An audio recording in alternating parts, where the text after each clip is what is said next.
Hi, folks. Anthony here. Good afternoon. So I just woke up. I work at night, so I sometimes get up fairly late. I just woke up and saw on my phone that I'd got a message from somebody, so I looked here on my computer.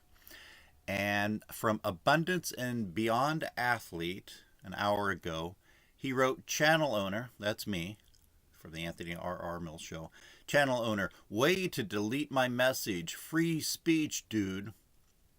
Well, for one thing, I don't think that I've ever deleted anybody's messages to any of my videos. Now, I don't think it's ever happened to me, but I do make a lot of videos about financial topics, and there are some scammers and spammers who will spam a certain type of cryptocurrency in like hundreds of comments from various accounts to a video that I've seen. And I've seen it happen many times. I mean, like hundreds of times. Um, I could see me deleting those because it's just spamming a scam coin. But I've never encountered that on my own videos that I recall, and I've never deleted anybody's video comments. Now, I will tell you before I get into the filters for comments that YouTube uses is extremely restrictive.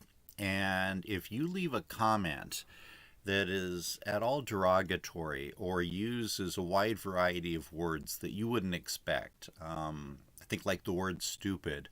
If you put the word in stupid to a comment, it could get flagged and put in a folder that only the creator of the video, myself, would be able to see, and nobody else after you hit send would be able to see that.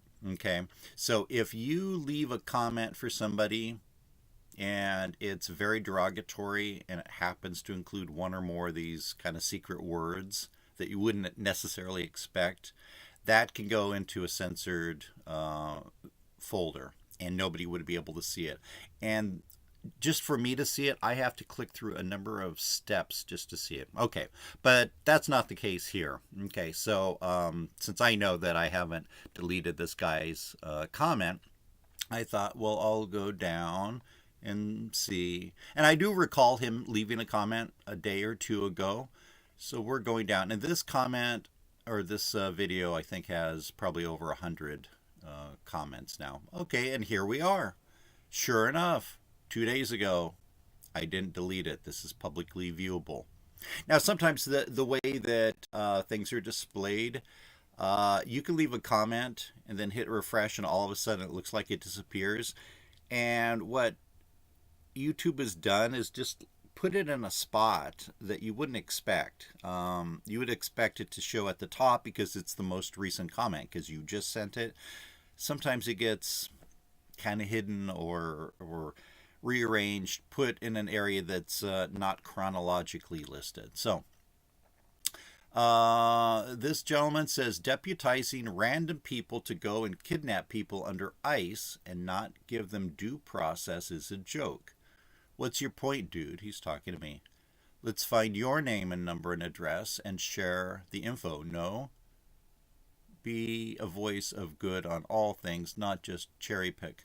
Now, remember, this is a video about a Latina woman who is the vice mayor of a city within Los Angeles County in California, who has called for Latin gangs to come out and represent themselves and basically fight ICE, protect Latinos, Latinas that are being picked up, or other people that are being picked up in California, preventing ICE from doing their job. Now, am I happy with the way that ICE sometimes goes about picking up people? No. It seems to be kind of an overstretch sometimes. But up here in Oregon, where I live, and I've mentioned who I am. My name's Anthony R. Mills. I use Anthony R. Mills because there's no other Anthony R. Millses out there. Um, if you Google my name, you will find a number of people up in this area, most of them not me. So there's no secret to who I am. I've talked about my resume in the past, so, everybody knows who I am. So I know that you want to, expose me. I would caution you, if you want to harass me by finding out my number and stuff, I might have to contact the county's undersheriff who went to high school with me and would be interested in, finding out about you if you're going to start making terrorist comments. That's a nice picture of you. Oh, by the way, there you are, Nicholas Legger, network deployment leader.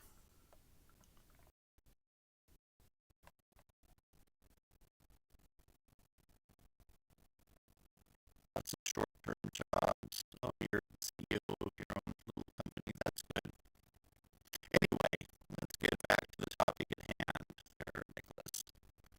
Um, so we've had a lot of people up here in Oregon get arrested by ICE, and the way that it's often portrayed in the headlines is, some elderly Latinos were walking to work and picked up by ICE. But when you read the articles, in every case, these are not just random law-abiding citizens that are being picked up randomly. Every one of these people have something in their past. I read one yesterday. Their asylum request was denied over 20 years ago. So they were supposed to leave back then and never picked up by the government. And there was also some assault and domestic violence charges. Um, in every one of these cases that I've read, there's been problems like that.